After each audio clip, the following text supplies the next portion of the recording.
जो पहले क्लास में हम लोग, जो इससे पहले क्लास में जो हम लोग एक सूत्र पढ़े हैं, ऊर्ध्वत्रियक उसमें हम लोगों ने वर्टिकल और क्रॉस वाइज गुना करना सीखा। चाहे कितना भी अंक का संख्या हो, 3 अंक का हो, 4 अंक का हो, 5 अंक का हो, उसका हमने एक फॉर्मूला बताया। उस फॉर्मूला स्टेप वाइज करके हम किसी भी संख्या का हम गुना कर सकते हैं।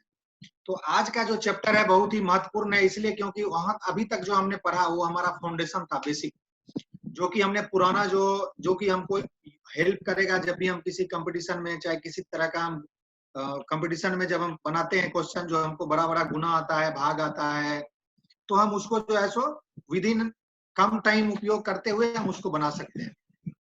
तो अभी जो हम लोग 7th 8th 9th standard class से जब अलजेब्रा शुरू होता है, तो अलजेब्रा को हम देखेंगे। अलजेब्रा में जो हमारा गुना करने का टेक्निक है, जो हम गुना करते हैं, तो हम वर्टिकल एंड क्रॉस वाइज जो हमने ऊर्ध्वत्रियक सूत्र पढ़ा, उसके अनुसार हम कैसे करेंगे उसका गुना। वैदिक मैथ का जो सूत्र है उसका उपयोग करते हुए, उसका यूज करते हुए हम कैसे गुना करेंगे। The multiplication of algebraic equation becomes very easy as it is based on the same sutra and we follow the same method. हम लोगों ने जो पिछले क्लास में पढ़ा है वो सेम मेथड हमको यूज करना है। अब देखते हैं हम लोग उसको, जो हमारा अलजेब्रिक जो इक्वेशन रहता है, जो हमने पढ़ा है, वो अलजेब्रिक इक्वेशन जो हम लोग कैसे इस सूत्र के माध्यम से, इस सूत्र के हेल्प से हम कैसे गुना करते हैं। तो सबसे पहले हम एक उदाहरण लेते हैं, एग्जांपल लेते हैं। a plus 2b into 3a plus B, इसके जगह पे a प्लस b भी ले सकते हैं हम, जो भी हमको लेना है, कोई भी इक्वेशन ले सकते हैं। यहाँ पे देखना है दो तरह का इक्वेशन आता है, एक में वेरिएबल रहता है और एक में नॉन वेरिएबल पार्ट रहता है। तो यहाँ पे हम देख रहे हैं कि दोनों वेरिएबल पार्ट है, ए और बी। एक का कोफिशिएंट यहाँ पे 1 है, बी का कोफिशिएंट यहाँ पे 2 है, यहाँ पे ए का कोफिशिएंट 3 है, बी का यहाँ पे 1 है। ठीक है, तो सेम हम स्टेप यूज करते हैं। पहले हम ऊपर में ए और बी दोनों चीज लिखते हैं, क्योंकि ए और बी है यहाँ पे। अगर यहाँ पे हमारा 3 रहता, 3 इक्वेशन का रहता, तो भी हम सेम यूज करते। वहां पे अगर सी रहता तो हम यहाँ पे 3 कॉलम बनाते, ए बी सी। अब वहां पे क्या सी का इक्वेशन रहता, क्या सी का कोफिशिएंट रहता, उसके अनुसार हम नीचे में नंबर डालते हैं। तो हमको समझना है यहाँ पे बेसिक चीज। अब बेसिक चीज जब हम समझ लेंगे तो हम अपना ब्रेन का यूज करके हम अलग अलग सूत्र को हम खुद बना सकते हैं। यहाँ पे अगर 3 इक्वेशन रहेगा तो कैसे बनाएंगे, यहाँ पे अगर ए स्क्वायर रहेगा तो क्या करेंगे हम, यहाँ पे अगर 2ab रहेगा तो हम क्या करेंगे। तो इस तरह का चीज हमारे दिमाग में आएगा और हम उसी सेम मेथड का उपयोग करते हुए हम उसको बना सकते हैं। तो देखते हैं, हम पहला इक्वेशन को समझने का कोशिश करते हैं। a plus 2b 3a plus B, यहाँ a और b हम ऊपर में लिखते हैं। यहाँ पे देखिए a का कितना है, 1 है, तो यहाँ पे 1 मैंने दे दिया। अगर यहाँ पे कुछ नहीं है इसका मतलब 1 है, क्योंकि अगर हम 1 से a को गुना भी करेंगे तो 1 into a is equal to a, वो 1 ही होगा। उसका जो रिजल्ट है वो सेम रहेगा, उसमें कोई भी चेंजेस नहीं होगा, इसलिए हम कुछ नहीं है तो 1 है।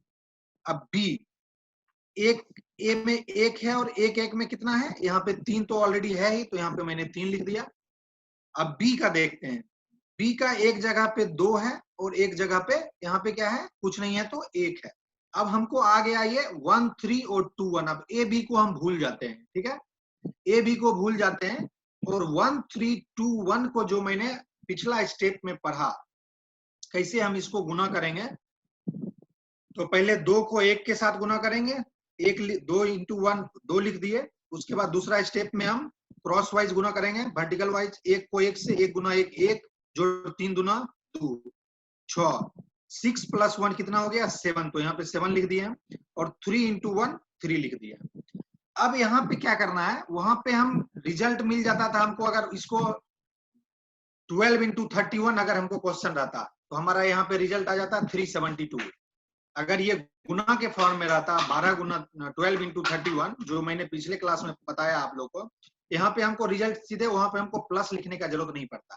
लेकिन यहाँ पे ये अलजेब्रिक इक्वेशन है, तो यहाँ पे प्लस फॉर्म में है, तो यहाँ पे हम क्या करेंगे, बीच में एक प्लस का चिन्ह दे देंगे। अब यहाँ पे एक क्वेश्चन राइज होगा, अगर यहाँ पे माइनस होगा तो क्या करेंगे हम, वो हम आगे का उदाहरण में देखेंगे। अगर माइनस होगा तो हम माइनस लिखेंगे। अगर यहाँ पे माइनस फॉर्म में रहता तो हम यहाँ पे, अगर -2 रहता, बी के जगह पे 3a-2 भी रहता, मान लीजिए a-2 भी अगर रहता, ठीक है, तो b के जगह पे यहाँ पे -2 आता। और -2 जब आता है एक जगह पे, और यहाँ अगर प्लस भी रहता तो हम क्या करते, -2 गुना 1 माइनस में आ जाता है। अगर यहाँ भी माइनस ही रहता, दोनों जगह माइनस ही रहता, तो हम क्या होता, -2 गुना -1 माइनस माइनस प्लस हो गया, फिर प्लस में आ जाता, वो तब हम प्लस लिख सकते थे। लेकिन अगर बी में एक जगह माइनस रहता तो हम यहाँ पे माइनस डालते, तो 3 + 2 -2 रहता हो। अब क्या करना है, ये हमारा मान लीजिए कि ये हमारा आंसर एक तरह से मिल गया हमको, 3 + 7 + 2 मतलब क्या हुआ। अब हम इसको फॉर्म में लिखेंगे, जैसे हम अलजेब्रिक इक्वेशन लिखते हैं उसको हम फॉर्म में लिखेंगे। कैसे लिखेंगे, a का पावर यहाँ पे कितना है, 1 है, और a का पावर यहाँ पे कितना है, नहीं कुछ है तो 1 है। अगर यहाँ पे रहता a² या a³ या a4 या a5 तो हम यहाँ पे 5 और यहाँ पे 1 6 हम 6 लिखते हैं। लेकिन यहाँ पे कुछ नहीं है, इसका मतलब 1 है और 1 है, तो 1 1 + 2 हो, 1 + 1 2 हो, यानी कि a² के फॉर्म में आ गया हमको। और b, क्योंकि आप अगर इसको गुना के ऐसे भी हिसाब से देखेंगे तो 3a को a से गुना करेंगे हम तो 3a² आएगा। तो यहां से हम शुरू कर देंगे, 3a² + 7b², sorry 7ab + 2b का b से हम करेंगे तो लास्ट का b2b², क्योंकि बीच में हमको क्या है, ab, बीच में ab वाला है, b यहाँ पे है, a यहाँ पे है, तो 3 और 2 को गुना करेंगे तो 6ab होगा। तो यानी कि बीच वाला हमको ab फॉर्म में लिखना है और लास्ट को हमको स्क्वायर b का b के साथ में स्क्वायर फॉर्म में लिखना है। तो यहाँ पे देखते हैं कैसे लिखते हैं। आपको बताया हम कि घात को जोड़ देना है, ऊपर में पावर 1, दोनों जगह एक के पावर घात में 1 था और एक जगह भी 1 था, तो 1 1 2, यानी कि वो जब भी होगा तो a² में होगा। अब यहाँ पे देखते हैं हम, अगर ये यहाँ पे एक जगह पे a² रहता और एक जगह पे a रहता, इसका मतलब पहला जो हमारा आंसर का जो पहला पार्ट होगा वो हमको a³ में मिलेगा, क्योंकि यहाँ पे 2 घात रहता और यहाँ पे 1 घात रहता, तो हमको यहाँ 3a³ से स्टार्ट करना पड़ता। अगर यहाँ पे a4 रहता और यहाँ पे a² रहता तो यहाँ पे 2 और यहाँ पे 4 तो 6 हो जाता, तो हमको 3a6 से स्टार्ट करना पड़ता। जितना हमारा मैक्सिमम घात होगा, मैक्सिमम जितना भी घात होगा, हम वहां से हम अपना आंसर का पहला पार्ट से हम शुरू करेंगे। यहाँ पे हमको b का भी मैक्सिमम हमको घात 2 मिल रहा है, यहाँ भी b 1 है, यहाँ भी b 1 है, तो 2 मिल रहा है यहाँ पे भी, और यहाँ पे भी a है 1, यहाँ पे भी a है 1, तो यहाँ भी 2 मिल रहा है। अगर यहाँ पे हमको 2b² + 3 ऐसे यहाँ भी a² में रहता तो यहाँ भी हम यहाँ पे अगर a² रहता तो यहाँ 2 घात हो जाता और b का यहाँ 1 हो जाता, तो 3, तो 7a² भी हम इस तरह से लिखते हैं, ठीक है ना। वो हम जब आगे का उदाहरण देखेंगे तो हमको ठीक से समझ में आएगा। अभी जो हमारा जो ये उदाहरण एग्जाम्पल है हम इस पे समझते हैं। तो जैसे हम ऐसे लिख दिए, हमको आंसर मिल गया 3a² + 7ab + 2b², 3a² + 7ab + 2b²। ये बहुत ही इजी हमारा प्रोसीजर है। अब हम दूसरा देखते हैं। दूसरा एग्जांपल में 2a + 3b × 4a + 4b। यहाँ पे देखते हैं, यहाँ पे a और b, यहाँ भी a और b हमारा दो वेरिएबल है, a और b है, तो a और b को हम ऊपर में ऐसे लिख देते हैं, ठीक है।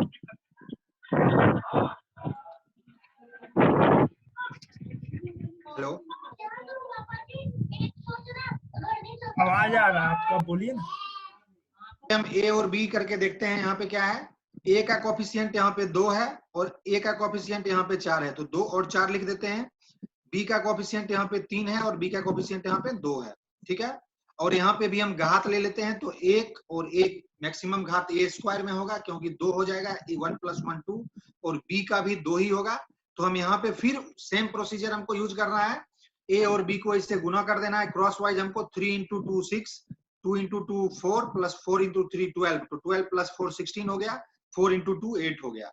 अब यहाँ पे हमको सेम चीज, यानी कि जब होगा तो 8² होगा, 16 ab होगा और 6 क्या हो जाएगा, b², क्योंकि लास्ट में है b।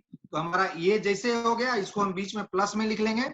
और हमको यहाँ पे 3 हमारा 3 बन रहा है, एक a² में, एक ab में और एक b² में। तो सबसे पहला a², दूसरा ab और तीसरा b²। तो इसे ही हम बनाए 8² + 16ab + 6b²। तो इसी तरह से हम जो भी अलजेब्रिक इक्वेशन होगा हम उसको इस तरह से बना सकते हैं, एक घात वाला। अब हमको जब द्विघातीय समीकरण होगा, जब 2 घात वाला होगा, ये भी सेम है, एक घात वाला ही है, x y है, अब यहाँ पे ए बी के जगह पे एक्स वाई है, वो कुछ भी हो सकता है, उससे हमको कोई लेना देना नहीं है। अगर जो भी है, अगर एक्स वाई है तो हम एक्स वाई के फॉर्म में लेंगे, क्योंकि हमारा सूत्र सेम, टेक्निक सेम हम यूज करेंगे। यहाँ पे एक्स और वाई है तो यहाँ पे हम एक्स वाई लिख दिए। एक्स के जगह पे यहाँ पे 7 हो गया, एक्स के जगह पे यहाँ 2 हो गया, और वाई का यहाँ पे कॉफिशिएंट 3 और वाई का यहाँ पे कॉफिशिएंट 4। ठीक है, यहाँ पे ध्यान ये देना है कि अगर यहाँ पे, अब आगे का उदाहरण में देखेंगे हम, जब कोई बिना घात का रहेगा, चाहे जिसमें डबल घात रहेगा, जिसमें ट्रिपल घात रहेगा, तो उसको हम किस तरह से करेंगे। ये तीनों हमारा सेम एग्जांपल था एक घातीय समीकरण का। इसको मैंने कैसे गुना किया, सेम प्रोसीजर, जो भी उसका कॉफिशिएंट है उसको हम लिख दिए, और उसके बाद हमने वर्टिकल और क्रॉस वाइज गुना कर दिया। वर्टिकल क्रॉस वाइज गुना करके दिया तो यहाँ पे 14 + 34 + 12 मिल गया। अब यहाँ पे पहला जब भी होगा हमारा कितना, एक घात यहाँ पे, एक घात यहाँ पे 2, यानी कि हमको एक्स स्क्वायर के फॉर्म में मिलेगा। तो 14x स्क्वायर + 34xy, यहाँ पे x और y है, वहां पे a और b था तो हम a b लिखते थे, यहाँ पे x और y है तो हम xy लिखेंगे। तो 34xy + 12 हमको क्या मिलेगा, y के घात में, तो y का घात यहाँ पे होगा 1 + 1 2, तो 12y स्क्वायर। ओके, अब यहाँ पे देखते हैं।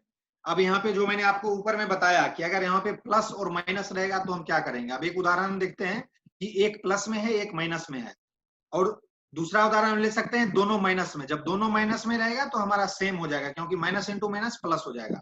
अब यहाँ पे देखते हैं, फिर एक्स और वाई है। यहाँ पे एक्स का यहाँ पे घात 2 है, एक्स का यहाँ पे 5 है कॉफिशिएंट 5, और वाई का यहाँ पे क्या है -3, तो यहाँ पे हमको -3 लिखना है। और y का यहाँ पे अगर हम कुछ भी नहीं भी लिखते हैं तो इसका मतलब है कि हम ऑलरेडी प्लस लिख चुके हैं, लेकिन माइनस में हमको डिनोट करना पड़ेगा कि ये माइनस में है।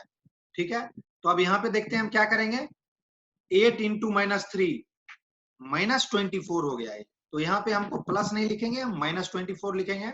और यहाँ पे देखेंगे 8 × 2 16 और 5 × -3 तो -15 हो गया। तो 16 - 15 क्या हो गया, 1 हो गया, और 5 × 2 क्या हो गया, 10 हो गया। तो यहाँ पे ये चीज टेक्निक है कि अगर माइनस में है तो हम माइनस में गुना करेंगे, और माइनस में जब गुना करेंगे तो हम उसका माइनस का साइन भी यूज करेंगे।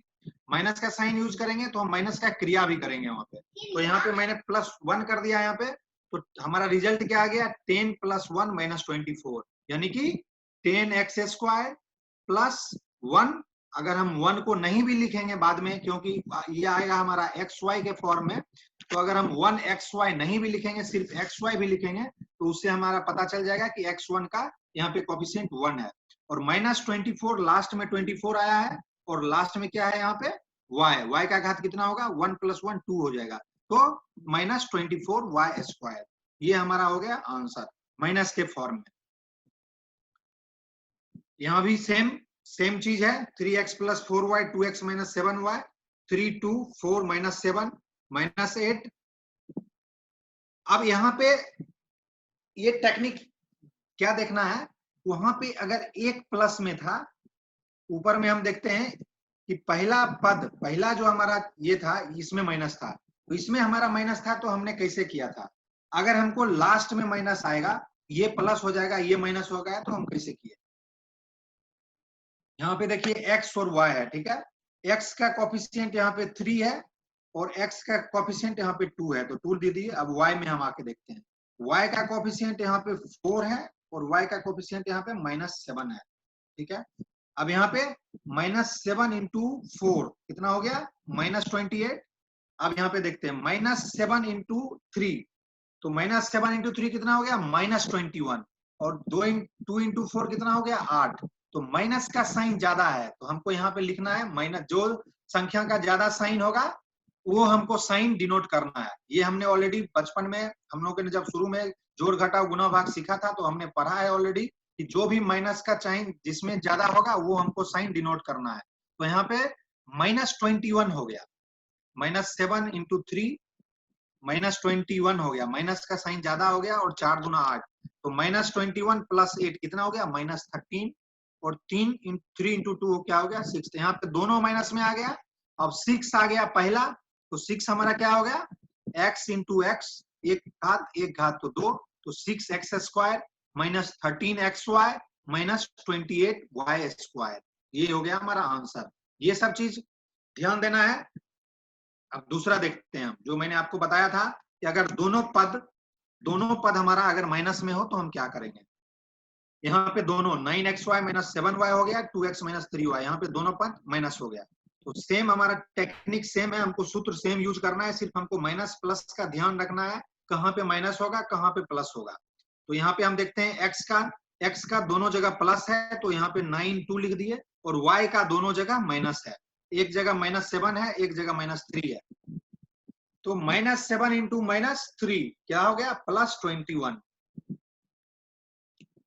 और यहाँ पे दूसरा पद हम जो गुना करेंगे तो 9 इंटू -3 क्या हो गया, 27, और -7 प्लस इंटू 2 क्या हो गया, -24। तो -27 और -14 ये दोनों को करेंगे तो क्या हो गया, अगर हम जोड़ेंगे दोनों को, लेकिन हमको साइन क्या रखना है, माइनस ही रखना है। तो यहाँ हो गया -41 और यहाँ हो गया 18, 9 इंटू 2 18 हो गया। अब यहाँ एक्स स्क्वायर क्या हो गया, पहला क्या हो गया हमारा एक्स स्क्वायर होगा, दूसरा क्या हो गया हमारा एक्स वाई हो गया, तीसरा क्या हो गया वाई स्क्वायर हो गया। सेम हमको टेक्निक सेम यूज करना है, सिर्फ हमको माइनस प्लस का ध्यान करना है, जोड़ में, गुणों में और घटाव में। जो भी हम लोगों ने पढ़ा है, गुणा का क्रिया, घटाव का क्रिया और जोड़ का क्रिया, अगर हम माइनस को प्लस से गुना करते हैं तो माइनस इंटू प्लस माइनस होगा, अगर माइनस को माइनस से गुना करते हैं तो माइनस होगा, और माइनस माइनस को दोनों को जोड़ते हैं, माइनस इंटू माइनस क्या होगा, जोड़ेंगे हम दोनों को, लेकिन हमको साइन क्या देना है, माइनस का साइन देना है। ठीक है, तो ये हो गया हमारा दोनों माइनस का, ये भी सेम है, दोनों में दोनों जगह माइनस है, तो यहाँ पे भी आप देख सकते हैं हम, या फिर आप कोई दूसरा बीजगणित का कोई दूसरा ये लेके पद लेके आप अपने में गुना करके देख सकते हैं इसको, कि कैसे हमको गुना आता है, कैसे हमको उसका वेरिएबल का कैसे हम गुना कर सकते हैं। तो यहाँ पे हम कुछ इसका जो हमने पढ़ा, इसका जो फॉर्मूला का टेक्निक है स्टेप वाइज, वो हम एक बार देख लेते हैं। We first write our variable, जो कि हमने पहले देखा कि क्या करते हैं हम, पहले उसका क्या वेरिएबल है वो लिखते हैं। एक्स का यहाँ पे क्या वेरिएबल था, इसका क्या था, वो हम लिख देते हैं। ठीक है, उसके बाद we then write the coefficient of both the equation below them, उसके बाद उसका दोनों का कोफिशिएंट नीचे में लिखते हैं। We multiply the number by the vertical and crosswise multiplication, जैसा कि मैंने बताया उसको वर्टिकल और क्रॉस वाइज गुना करना है, जो कि हमने पहले भी गुना की क्रिया में पढ़ा था। We don't take forward any carry over, but we put down the whole number in the step only। इसका मतलब क्या हुआ, जब हम गुना करते थे तो क्या होता था, जो हमको कैरी ओवर करते थे, कैरी ओवर इसलिए करते थे कि 2 अंक का संख्या हम बीच में नहीं लिखते थे। अगर 14 आ गया तो हम उसको 4 लिखते थे, और 1 को कैरी ओवर करके हम उसको अगले पॉइंट में हम उसको लिखते थे, अगला जो संख्या आता था उसमें हम उसको जोड़ देते थे। लेकिन यहाँ पे क्या करना है, यहाँ पे हमको दोनों को, जो भी हमको संख्या आता है उसको हम लिख देना है। वहां पे हम साइन नहीं डालते थे, प्लस और माइनस का साइन नहीं डालते थे, यहाँ पे हमको प्लस और माइनस का साइन डालना है। We then add the variable to the coefficient of the answer taking the variable into consideration। वो जो मैंने आपको बताया क्या करना है, वो दोनों का घात देख लेना है। यहाँ पे मैक्सिमम घात कितना है, मैक्सिमम घात जो होगा वहां से हम शुरू करके 12x square minus 23xy plus 10y square, यहाँ पे y का मैक्सिमम घात क्या आएगा, एक है यहाँ पे, और एक यहाँ पे मैक्सिमम घात 1 है, तो 1 1 2 हो जाएगा। यहाँ पे भी मैक्सिमम घात x का 2 आएगा। तो हमने x स्क्वायर से स्टार्ट किया। अब हम आगे देखेंगे 2 चर वाले, ये सब सेम है, ये कुछ उदाहरण है जो कि बना के आप देख सकते हैं। जितना ज्यादा बनाने से वो सूत्र को ठीक ढंग से समझ सकते हैं। अब आते हैं हम दूसरा, multiplication of algebraic equation with the large power of variable. Large power of variable, ये वेरिएबल यहाँ पावर कुछ भी हो सकता है, उससे हमको नहीं देखना है। हमको पावर 2 हो, 3 हो, 4 हो, यहाँ भी 2 हो सकता है, यहाँ भी 3 हो सकता है, यहाँ भी 4 हो सकता है, यहाँ भी 5 हो सकता है, ये पावर कुछ भी हो सकता है। हमको टेक्निक हमको सेम यूज करना है। टेक्निक हमको क्या यूज करना है, सबसे पहले हमको जो यहाँ पे वेरिएबल है पहले उसको लिखना है। यहाँ पे क्या है, पहला वेरिएबल हमारा क्या है, एक्स स्क्वायर, तो मैंने एक्स स्क्वायर लिखा। दूसरा क्या है, एक्स है। अब तीसरा क्या है, वो वेरिएबल नहीं है, अब उसको हम क्या कर दिए, ऐसे हम अपने हिसाब से जो भी हमको समझ में आता है, या हम डैश लिख दें, या हम उसको कुछ दूसरा नाम से लिख दें, चाहे जो भी हमको समझ, नंबर दे दें, 1 नंबर दे दें, 2 नंबर दे दें, तो जो भी होगा। लेकिन 1 नंबर 2 नंबर देने से क्या होगा कि थोड़ा सा हमको कंफ्यूजन हो जाएगा नीचे में जब हम गुना जोड़ करेंगे। तो इससे बढ़िया है कि हम इसको एक हाइफन या डैश या जो भी है प्लस साइन देके जो भी है हम ये ध्यान में रख लें, यहाँ पे हमको सिर्फ वेरिएबल को लिखना है। यहाँ पे हो गया एक्स स्क्वायर एक्स, और यहाँ पे जो लास्ट में है उसको लिखना है। तो एक्स स्क्वायर का यहाँ पे क्या देखते हैं, 2 है, तो यहाँ पे मैंने 2 लिख दिया। यहाँ पे एक्स स्क्वायर का कोफिशिएंट क्या है, 3 है, तो यहाँ पे कोफिशिएंट 3 लिख दिया। पहले मैंने वेरिएबल लिखा, पहला वेरिएबल एक्स स्क्वायर एक्स और एक नॉन वेरिएबल है, तो तीनों को मैंने लिख दिया है। 2 वेरिएबल है, एक नॉन वेरिएबल है, तो नॉन वेरिएबल को मैंने डैश से डिनोट किया है, वेरिएबल एक एक्स स्क्वायर है, एक एक्स है। यहाँ पे एक्स स्क्वायर की जगह अगर x4 रहता तो यहाँ पे हम x4 लिखते, अगर यहाँ पे x की जगह x3 लिखता रहता तो हम यहाँ पे x3 लिखते, जो भी था वहां पे हम उस हिसाब से लिखते हैं। अब आगे यहाँ पे 2 3 1 2, और यहाँ पे क्या हो गया, एक जगह पे 3 है, एक जगह पे 4 है। अब हमारा ये आ गया 3 अंक का गुना। 3 अंक का गुना हम सीखे हैं। अब यहाँ पे आ गया 213 इंटू 324। पहले हम 2 अंक का गुना बना रहे थे, अब हम आ गए हमारा 3 अंक का गुना।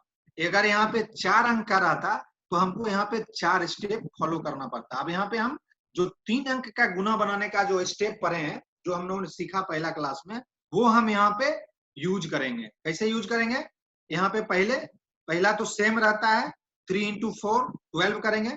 दूसरा 4 इंटू 1 प्लस 3 इंटू 2 तो 10 हो गया। तीसरा क्या करेंगे हम, 4 इंटू 2 8, 3 इंटू 3 9, तो 9 प्लस 8 17, और 2 इंटू 1 2, तो 17 प्लस 2 19। फोर्थ स्टेप में क्या करेंगे, 3 इंटू 1 जो 2 इंटू 2, तो 4 प्लस 3 7 हो गया, और लास्ट स्टेप में 3 इंटू 2 6। ये हमारा 5 स्टेप में हमने देखा था कि 5 स्टेप में 3 अंक का गुना हम बनाते थे तो कैसे लिखते थे। और पहले जब हम गुना बनाते थे तो क्या करते थे, कैरी ओवर, जो यहाँ पे 10 अगर 10 आया था यहाँ पे, तो हम सिर्फ यहाँ पे 0, यहाँ पे 12 आया था तो यहाँ पे 2 लिखते हैं। एक जो है यहाँ पे जो नेक्स्ट का संख्या होता है उसमें हम जोड़ते, इसको कैरी ओवर कैरी फॉरवर्ड कर देते। यहाँ पे 11 हो जाता, फिर 11 का 1 लिखते हैं हम, 1 इसमें जोड़ते हैं, 20 हो जाता। 20 का 0 लिखते हैं हम, यहाँ पे 2 इसमें जोड़ते हैं। ये हमारा टेक्निक था जो पहला सीखे थे। लेकिन यहाँ पे क्या करना है हमको, यहाँ पे सारा संख्या क्या है हमारा प्लस में है, तो हम सब में प्लस का साइन दे देंगे। अगर यहाँ पे माइनस में कोई रहता तो यहाँ पे हम उसको माइनस साइन में लिखते, फिर देखते गुना करने के बाद वो माइनस आता है कि प्लस आता है, क्या आता है, उस हिसाब से हम यहाँ पे साइन देते हैं। ठीक है, यहाँ पे पूरा प्लस में है तो पूरा प्लस साइन हम दे दिए, 6 प्लस 7 प्लस 19 प्लस 10 प्लस 12। अब यहाँ पे क्या करना है, जो पहले हमने टेक्निक पढ़ा, यहाँ पे मैक्सिमम घात कितना हो सकता है, मैक्सिमम घात x का पहला का कितना हो सकता है, ये वेरिएबल का 2 और 2, तो यानी कि 4, यानी कि पहला जो हमारा पार्ट आएगा आंसर का वो x4 के पावर में आएगा। तो 6 है यहाँ पे, तो 6x4 के पावर में आएगा। देखते हैं हम यहाँ पे क्या लिखा है, 6x4। दूसरा हमारा क्या आएगा, दूसरा हमारा किस में आएगा, एक्स स्क्वायर और x। यहाँ पे देखते हैं क्या है, यहाँ पे भी 3 घात में आएगा और यहाँ भी 2 और 1 3 घात में आएगा। तो दूसरा जो हमारा आंसर का पार्ट आएगा वो x³ में आएगा। ठीक है, या फिर इसको हम ऐसे समझ सकते हैं कि मैक्सिमम घात जितना आएगा उसको हम सीधे डिसेंडिंग ऑर्डर में करते हुए चले जाएंगे। इसको ये ऐसे अगर हम समझते हैं तो थोड़ा सा आसानी रहेगा। मैक्सिमम घात क्या आएगा, यहाँ पे 4 आया तो x पर पावर 4, अब उसको डिसेंडिंग में जाएंगे तो क्या होगा, x3 x2 और फिर लास्ट में बिना किसी पावर का, बिना किसी पावर का लास्ट में जो हम देखें यहाँ पे नॉन वेरिएबल, जो अनवेरिएबल जो मेटेरियल जो हमारा संख्या था उसमें, तो 12 को हम ऐसे 12 में लिख देंगे। और 10 तक जो 3-4 अंक का जो संख्या आया यहाँ पे 4 आया, और उसको हम जो मैक्सिमम घात आया हमारा x4, क्योंकि यहाँ पे x पे पावर 2 है और यहाँ पे x पे पावर 2 है। अगर यहाँ पे x पे पावर 2 रहता और यहाँ पे x पे पावर 3 रहता तो हमारा 3 2 5 आ जाता मैक्सिमम घात। अब हम 5 को असेंडिंग ऑर्डर में लिखते हैं। पहला आता हमारा x पर पावर 5, दूसरा आता हमारा x पर पावर 4, तीसरा आता हमारा x³ और चौथा आता हमारा x स्क्वायर। x स्क्वायर तक तब हमको लिखना पड़ता। अगर यहाँ पे हमारा घात 5 रहता और यहाँ पे हमारा 2 रहता तो 5 2 कितना हो जाता, मैक्सिमम घात कितना होगा 7। तो यानी कि हमको x पावर 7 को हमको डिसेंडिंग में x स्क्वायर तक हम लिख देते हैं। डिसेंडिंग में हमको लिखते हुए चले जाना है। ये इसी तरह से हम आंसर एक लाइन में लिख देंगे। तो 6x पर पावर 4 प्लस 7x³ देख रहे हैं, 4 3 2 और 1, यहाँ पे 4 अंक तक मिला है हमको तो 1 तक आया। अगर हमको यहाँ 3 ही अंक रहता और लास्ट में हमको अनवेरिएबल आ जाता तो हम इसको एक्स स्क्वायर तक ही स्टॉप कर देते, क्योंकि लास्ट जो क्या रहेगा वो जब भी रहेगा तो नॉन वेरिएबल है, तो हमको एज इट इज हमको लिख देना है। नॉन वेरिएबल 12 है यहाँ पे तो 12 लिख देना है।